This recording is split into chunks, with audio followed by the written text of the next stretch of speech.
Okay, today we're going to talk about the R Series. So the R Series is one of the newer units. It was released in 2006. I'll hand out these papers afterwards, sorry.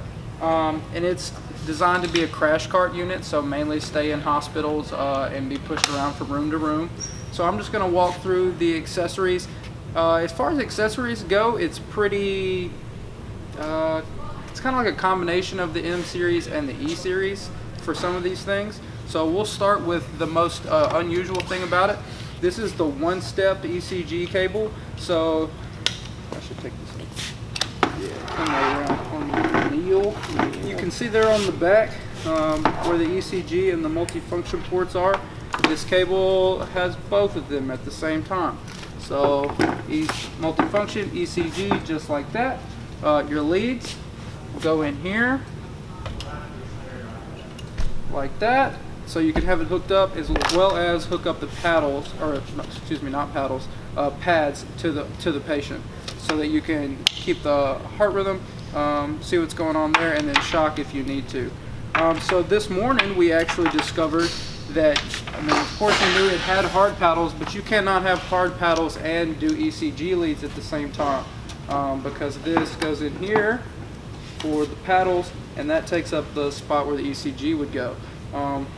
So interesting, they cannot do paddles as well as Ecg. It has to be pads, which makes sense. Most of the time in a hospital with a crash cart, you're not going to want to use paddles because you're going to need to be doing Ecg at the same time. As far as SpO2, it's the M Series setup that we talked about. It's an 1863 and a 2017. And it goes right here next to the Ecg, in between the Ecg and the multifunction. Then the Capno line is the one for the E Series. It's Capno Stat 5 with the airway adapter. It can also do low flow, but again, that's not going to be popular because it's in a hospital, and you don't need a spit trap for long-term transportation. NIBP wise, it's the same setup on all Zoll. You got the little piston lock right here and the lure lock on the other end to Zoll cuff. And then 4x4 paper and a Sure Power battery. So this is the newer battery. You can't take the old battery. You'll see it's the smaller size battery spot back here in the back, which lets you know. And then of course a power cord. Another neat thing about the R Series is this has a built-in test load. So we talked about the test loads and the other ones where you do a self-test every day. On this spot right here, this plugs in right there, and it lets you do the daily self-test with the built-in test load. And then on this side, if you see this right here, this means it has Wi-Fi capability. If you don't see this, then it doesn't have it. And normally there would be a basket attached to the back of here, and that's where this kind of is stored most of the time, kind of to protect it, and it just kind of keeps it out of the way when you're pushing around a hospital. I think that's it. Neil, did I miss anything? I think that's it. Straightforward. NT, you want to add anything? I don't want to come in and just go over printer paper, loads on the top. Same printer paper as the M Series and E Series. So Zoll, all current production models, except for the X Series, have the same printer paper as Z-Fold printer paper. And I think you did a good job, RT. What kind of customers purchase these? These are mostly for hospital, surgery center, clinic. This is not a transport unit.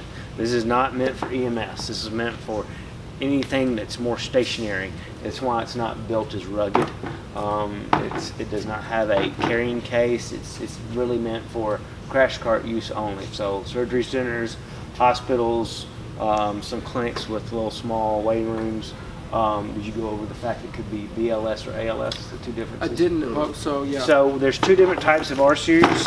You want to go grab one, I think we have one on the shelf. It's in the box.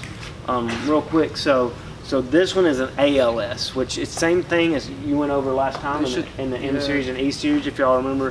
So the ALS version has, it's what I call 4-position. So it's got off, monitor, pacer, and defib. And you can go straight to analyze with your AD key, or you can go straight to defib. So you don't have to confirm or do the manual code or manual override, as we call it. We called it lockout with the E Series. They do make a version of this which is a AED only with manual override, which Neil is bringing us now. but it works a little bit different than the E Series in that the keys light up.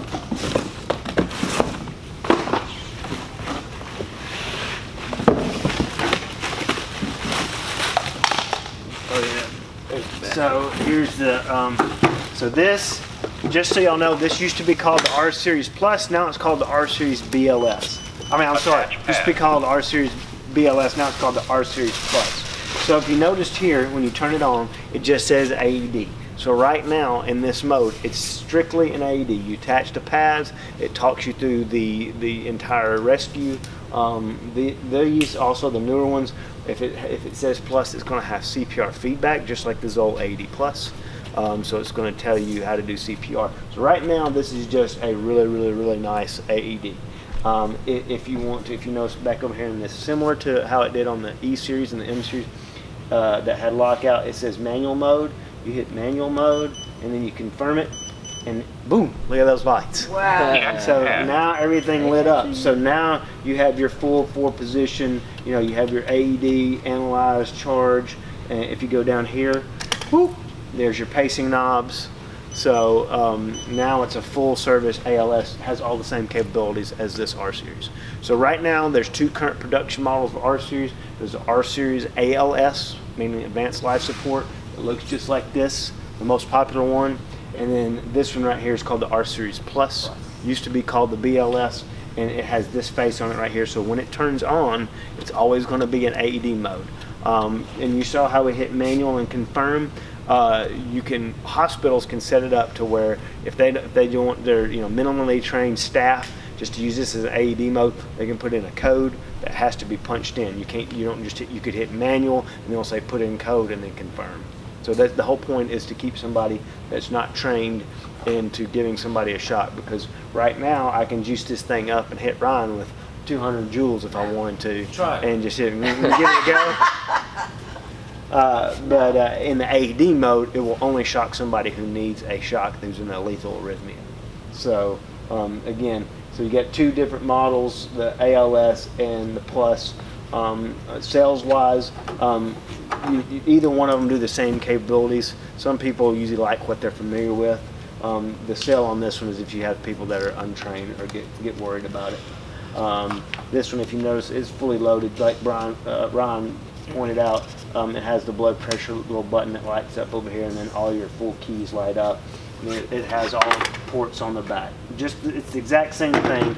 It just has a little bit different functionality for people who are worried about the AED versus straight to manual mode. Do those have Wi-Fi now? All of them. So Wi-Fi is an option. All of them can have it. Like Ryan showed earlier, this one has the slot for it but doesn't have the card. This one actually has the card. So if you see this card, which we have some of in Renew, we can add, you can get what's called expansion pack. So it is an option. It's not always included. So the 2 things people ask about this expansion pack, the 2 things that are included are a memory card, the Wi-Fi card, and a see-through CPR filter, which allows you to do CPR and it still pulls the ECG trace. So those are the 2 options. It's called the expansion pack. These units also have a little bit different connection. I guess you went over that with the 3 leads. And they can also have a set of pads that has, they call them 1-step. They have the pads as well as the leads in there disposable. So there's a different set of pads you can sell, not just the normal Zoll stat pads. They make one called the 1-step pad, which some people like, some people don't. The 1-step pads have these disposable as well as your regular pads built into the pad. So they're a lot more expensive, as you can imagine, but they're also convenient and easy to use. Do you know if by chance there's an adapter that lets you use hard paddles at the same time as ECG leads? Because right now the spot on here gets taken up, ECG spot gets taken up by the hard paddles. If you hooked up the hard paddles? Okay, so if people are intent on using the hard paddles, there's another option. If you'll notice on the back right here, the Ecg port, and this is something, we've only had 2 or 3 people ever ask about this. And because most people in the hospital now in the United States that buy the R Series don't want hard paddles. They want pads, and most of them some of them that buy these want the really expensive one-step pads, but they don't have to worry about leads. So your pads and your leads are always connected. But I have had this question. Thanks for bringing it up. If you do see hard paddles on there, you need to confirm with the sales rep or have the sales rep confirm with the customer. You can pull an ECG trace through the hard paddles, okay? But like Ryan said, in order to plug it into the one-step cable, it will fill up. You will not be able to put the ECG electrodes in this because it kind of blocks it out. So if somebody is dead set on using the 3-lead ECG cable, and I'm sure he explained these can only come in 3 and 5 lead. They do not have a 12-lead option. So if somebody's dead set on using hard paddles, we will make them aware. You wouldn't need a more traditional setup. We have a cable that will have just this end for multifunction, and then you can use your regular standard Zoll 3 and 5 lead cable right here. Okay. So if they were said, hey, I need to use hard paddles, it doesn't make sense. That's one of the things I'm going to go over with the sales team. If they ever have anybody that wants an R series with hard paddles, and make them aware the one-step cable will not allow you to pull your ECG 3 and 5 lead ECGs while using the hard paddles. So you would have to have a different setup back here. You couldn't use the one-step setup. The whole point of the one-step setup is using the one-step pads. That's what makes it so convenient. You got your pads and leads all on one device. And what can be confusing is the ECG port, though it can only be 3 and 5 lead, looks like a 12 lead. It all has all 15 pins back here, but they can only be 3 and 5 lead. And then I just wanted to show you the basket with the cable in it. This would be attached to the unit, just to kind of keep it out of the way. But I think that's it. Are there any other questions? Okay, thanks for coming. It's the R series. Yeah.